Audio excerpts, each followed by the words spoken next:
Jazzy Davidson goes down and USC still gets the win on the road.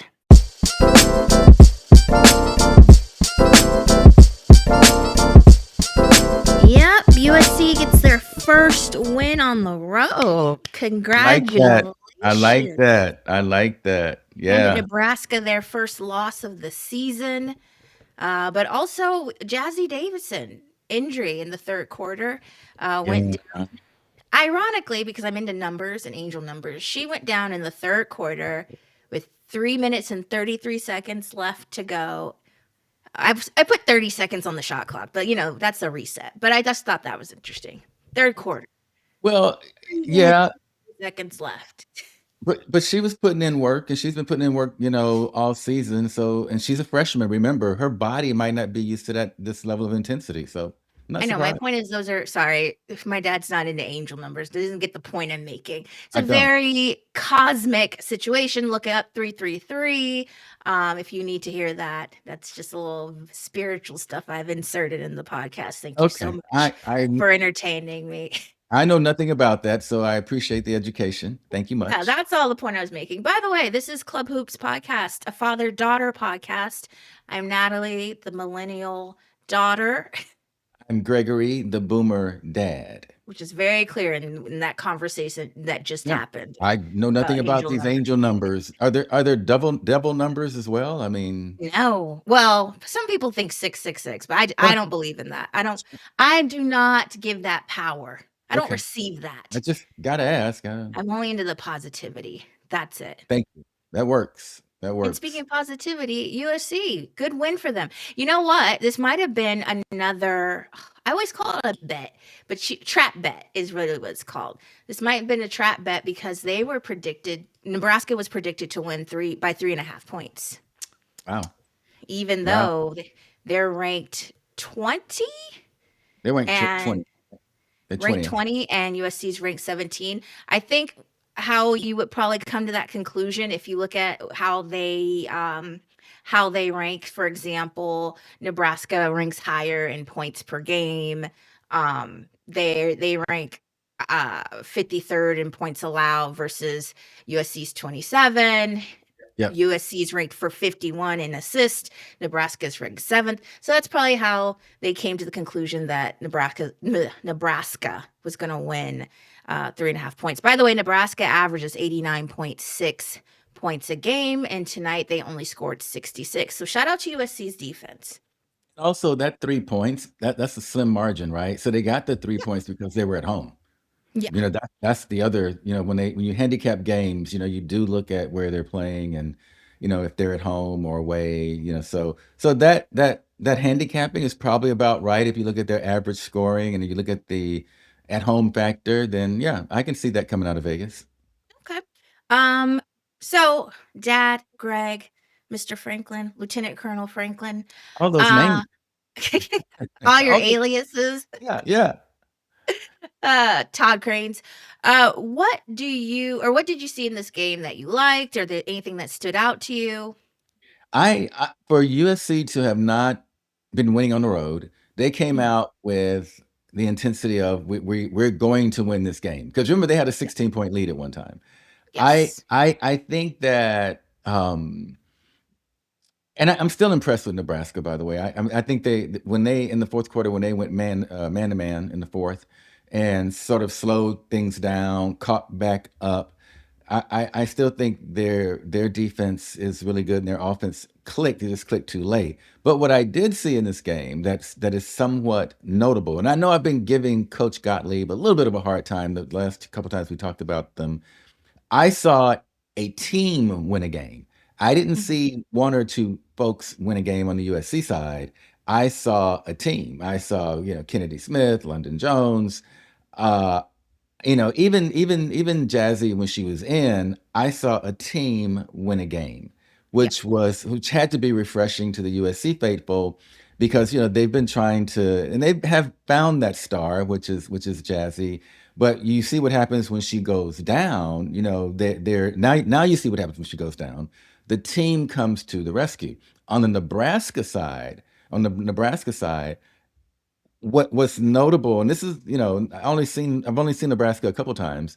What's notable, I feel, for Nebraska, what was notable for me for Nebraska was they turned up the intensity when they had to, and they relied on their stars to quote unquote bring them back. But their defensive intensity, when they turned that up, half court pressure, full court pressure, I'm sorry, full court pressure, and then they get into their half court set on offense. Although I feel like they took too many threes in that fourth quarter, they cranked it up. Playing from behind is difficult. They seem to adopt and do that well. So their future lesson or thought has to be, we can't get behind by 16, or more anymore, because this is what happens to us as a team. We have to expend so much energy trying to come back, where, our ball movement, generally equates to getting our folks in position for a three, although they did have a considerable number of paints in the paint in that fourth quarter, but there were threes taken that put the game at risk. So that's what I saw. I felt like it was a good game, though. I still feel like it was a good game for both teams. Right, and it was a new what's that saying? I'm really bad at sayings. New waters were chartered. I feel like that's not it.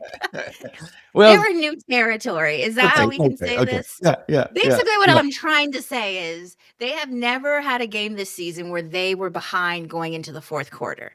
So it was a very new yeah, experience. Maybe I should yeah. just leave it at that. It was a very new experience for them and a great learning experience for them. Now they know what it feels like to play from behind. Now they know what it feels like to go into the fourth and be down.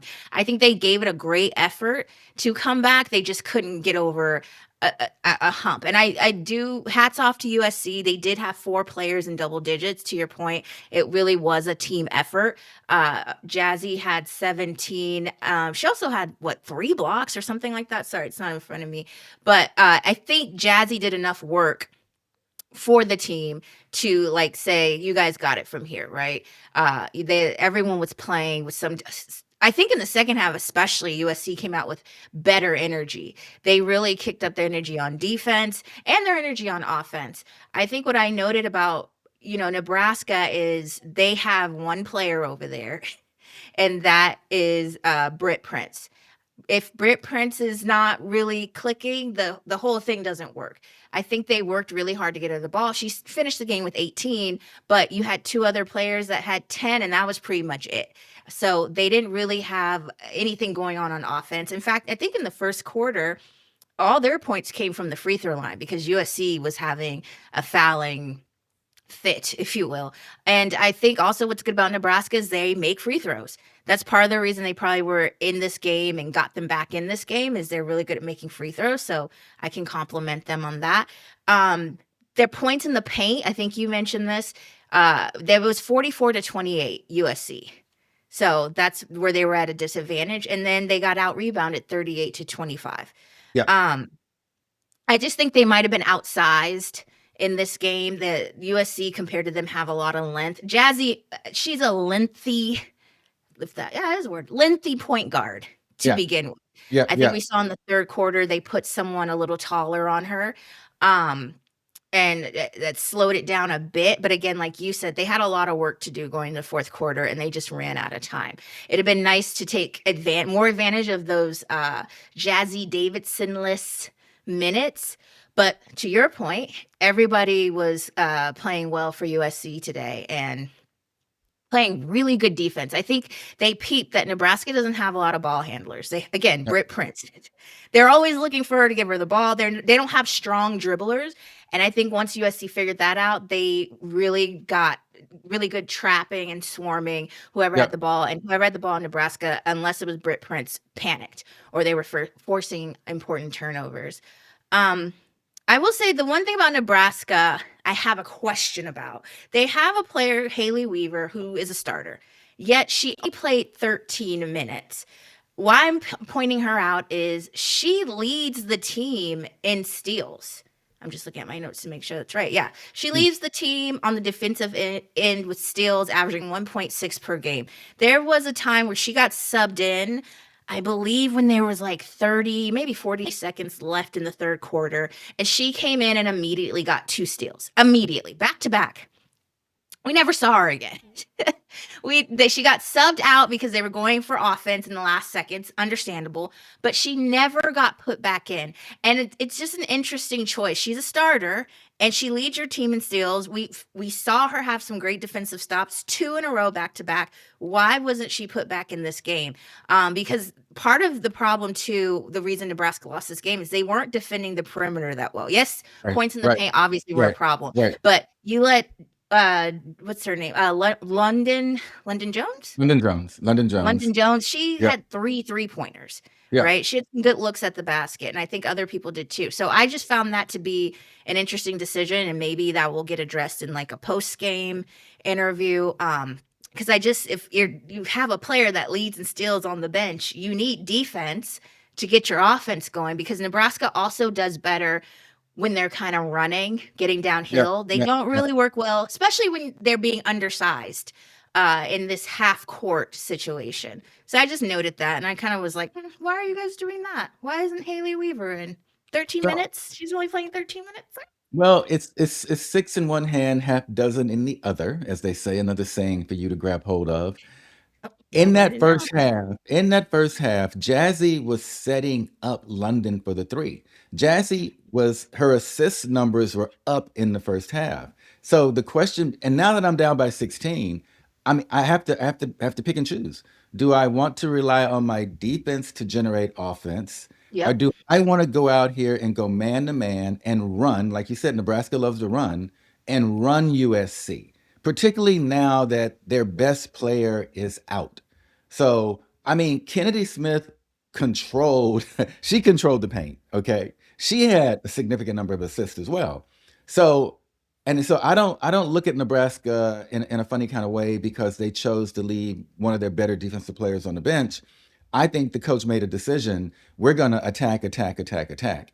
And that's exactly what they did. I mean, they attacked to the extent so much in the fourth that there were a couple, there was one flagrant for sure that was called when London Jones threw her arm back and hit Hargrove in the face. And then under the basket, Hargrove took a shot to the mouth as well, which was not called. And it shouldn't have been. I'm not going to say it should have been, but it shouldn't have been. But that just shows you the aggression in which they were playing defense in that fourth, which happens when you're coming back from a 16-point deficit. So I get your point. I totally get your point. I've got this person over here who's like steals, generating offense through her defense. What do I need to do? But I need to have another player, and I don't know if Maupin took those minutes from Weaver, but I need to have some guaranteed offense. And Yeah.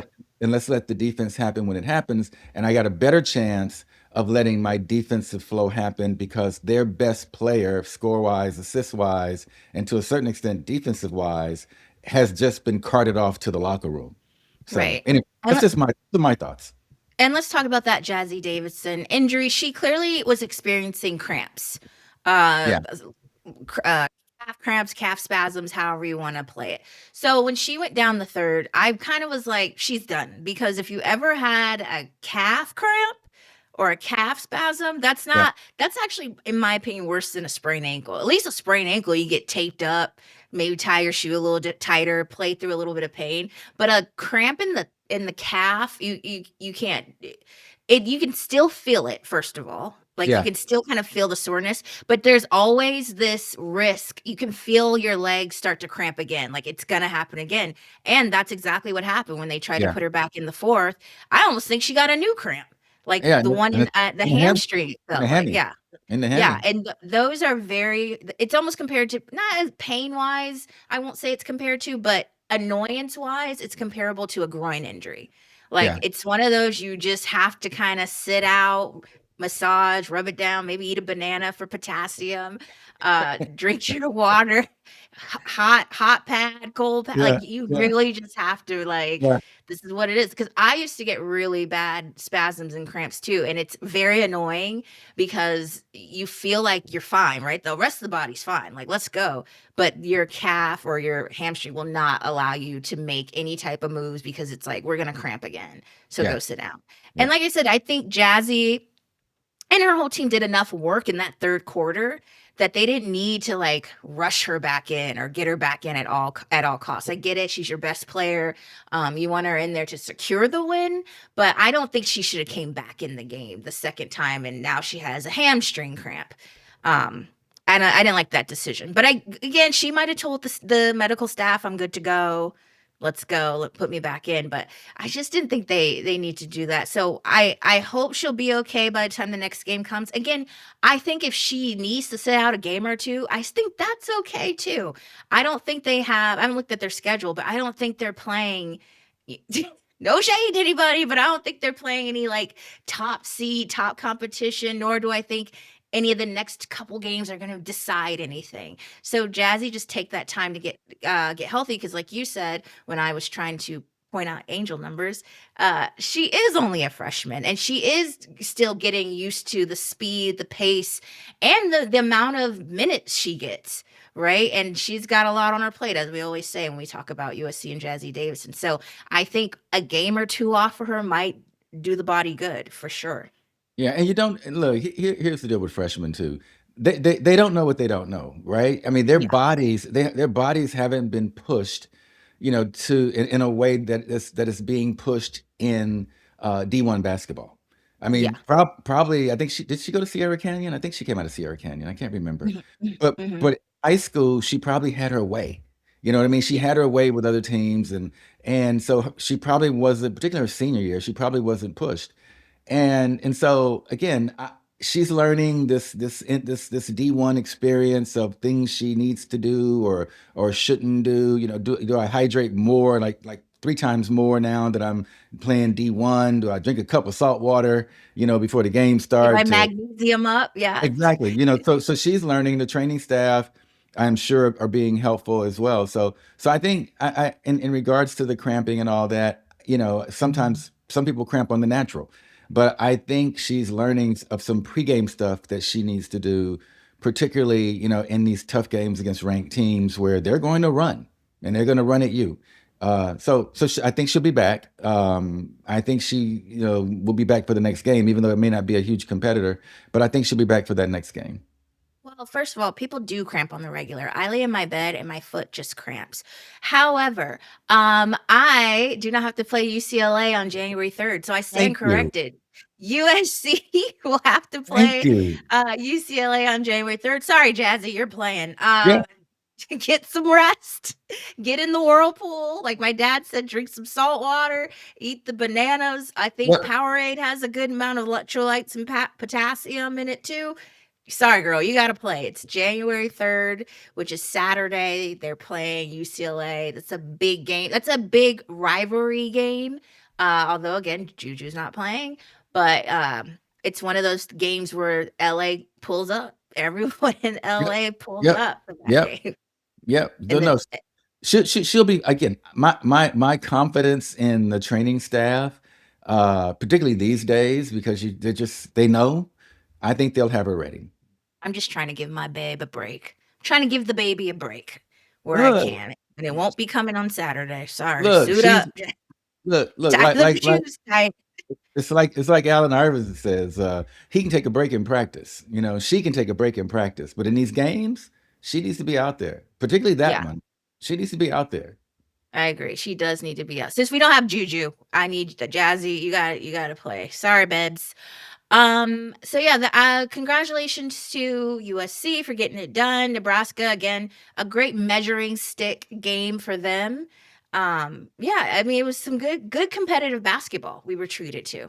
Yeah, and them Because being now 12-1, Nebraska, no need to panic. no need. No need to panic. I mean, you've lost your first game of the season. That coach is pretty intense. She's identified, I think, some gaps. And if any indication of her behavior and tactics is what we saw on the sidelines today, she'll have that team prepared for the next game. Yeah, She'll have them exactly. prepared, guaranteed. Um, exactly. Um, Really quickly, I wanted to touch ever so lightly on the UCLA versus Ohio State game because it was another top 20 game. Yeah, number 4 versus 19. This was another game where or another game, when I say another game comparable to USC versus Nebraska, this game also, one team had an advantage in the paint when it came to points. And that was UCLA. I believe they had, 50? I have to look it up. So sorry. They had 50 to 32. So like we always said, do we think Lauren Betts is ranked way too high? Absolutely. Do we respect the fact that she's 6'7"? Absolutely. So that's probably what happened then. Full disclosure, didn't get to watch the game, but I did read about it. So I think they were just at a disadvantage size-wise on the inside. And of course, this is number 4 UCLA playing 19 Ohio State. You kind of figured this was going to be the outcome at 82-75. I think for me, the big story too. Oh, also UCLA had a lot of people in double figures. They even had players off the bench in double figures. So they just killed it. Absolutely killed it. I also wanted to point out that this game is unique, and why I'm bringing it up. Sorry, I'm talking way too much. Daddy, do you have anything to say about the UCLA Ohio game? Just a couple things. Okay. It's always interesting to me when UCLA has a clear advantage, and in this game, Lauren Betts had a clear advantage. Their approach, I don't want to say it doesn't change, but when they have a clear advantage, their to me their posture and their intensity changes a little bit, and they don't play because I feel like some teams play to the level of their competition, and UCLA kind of doesn't. They don't do that, right? They come out and they play, but somehow, some way, they still find a way to stall. You know what I mean? They're in their offense or their defense. So I don't know. Maybe that's just the collegiate thing. It could be a collegiate thing. I don't know. But I find it very interesting that UCLA seldom. It's a good thing, that you don't play to the level of your competition. But I don't know. I just think there should be some adjustments to where you don't burn out your folks, so to speak. You don't need to run them like they're playing UConn. But everyone has their own coaching style, so let it be that. Long story short, they won. No one got injured or hurt. They all seem to be fairly, rested, or at least not totally exhausted at the end of the game. So good for them. In regards to Ohio, they played fairly hard. They They played to did. they played to the level, I think, of their abilities, and they weren't in a position of, oh, we're playing the number 4 ranked team. We have to cower to them. They played fairly hard, and you can tell they really wanted to win. They just didn't want to get through the game. So I so mean, those are my questions. if you look at the box score, the only quarter that UCLA really won was the third, or excuse me, the second and the third, but not by much. I mean, it was 18 to 16 after the first, UCLA, 21 to 17, UCLA, 24 to 23, UCLA, and then the fourth quarter, both teams scored 19 points. So Ohio did very well considering they were playing the 4th seed, considering, again, you have Lauren Betts over there, Kiki Rice, Gabrielle Hockey. The UCLA is a great team. They So are. again, another great game, measuring stick game for Ohio. Another game that it's a top 20, and Ohio should feel very good about how they played that game. Again, we're just just about creeping into January.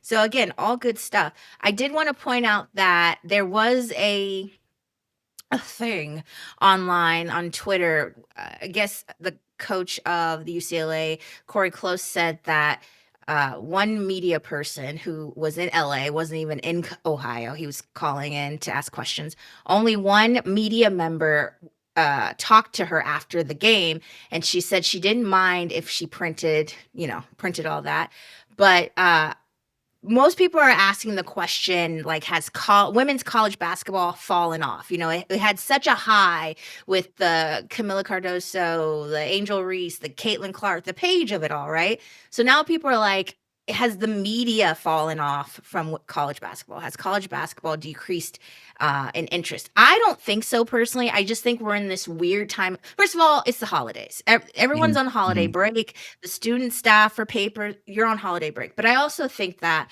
it is tough covering a game if you're the media and you're supposed to make things seem interesting when they're blowouts. I think we've talked about the talent gap is so huge with like the first what I'll even say 10 teams. I'll be Yeah, nice. yeah. Like the first 10 teams, let's just say, just making up scenarios, and then everyone else. So I think when it comes to coverage, it's not getting covered as intensely in that respect because of the score. And I don't think right now we have any rivalries that stand out.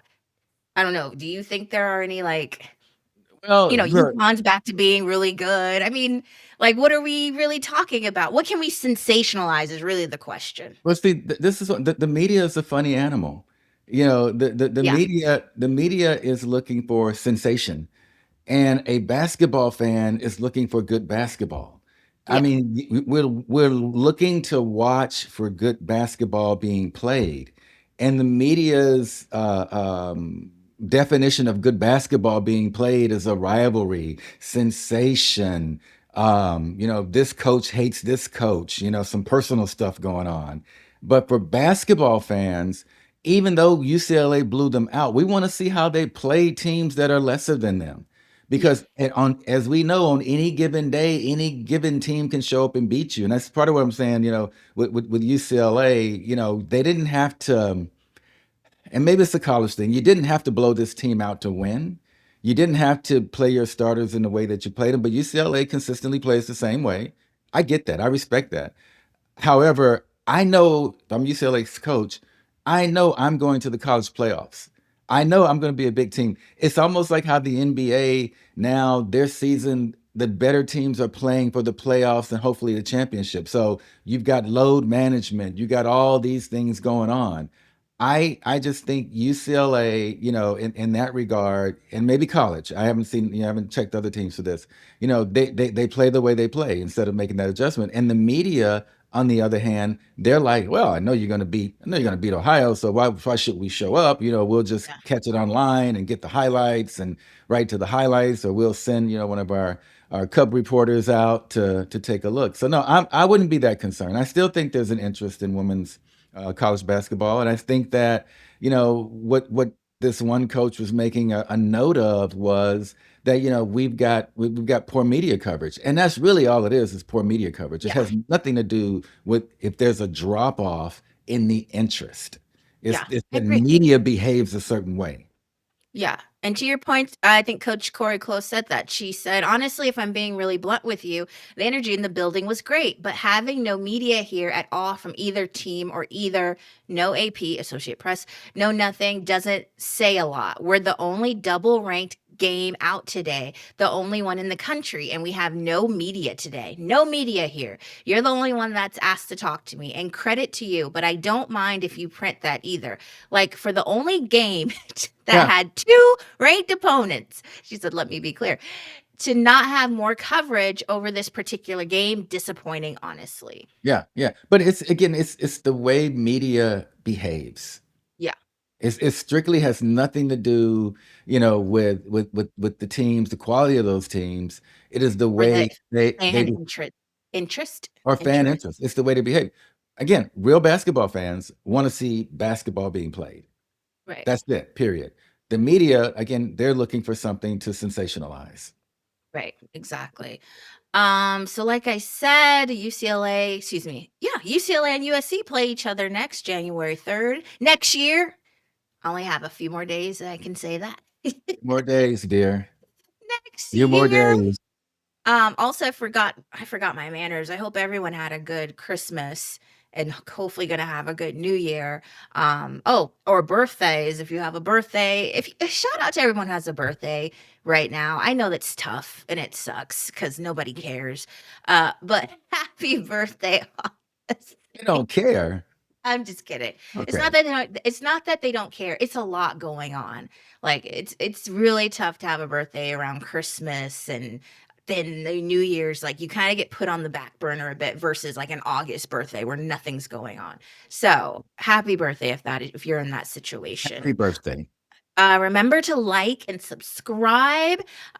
For our audio loyalists, we are on Spotify, Apple Podcast, all that jazz. But YouTube is where the real fun is happening. So again, subscribe, like, share, all those things. I don't know if we'll have another episode this week because again, we're still on holiday break. Yeah, It's yeah. still silent night, pun intended. But we will talk to you when we can. Daddy, do you have anything you'd like to promote or say? Nothing to promote, but you're right. People should enjoy the holiday. Watch plenty of basketball. Watch plenty of basketball because there should be some good basketball on, and just have a great time. Welcome in. Have a safe New Year, New Year's Eve, and the New Year's Day, and just come into the new year with all those new goals and everything else that you've been doing for the last ever how many years, and let that be that. Period.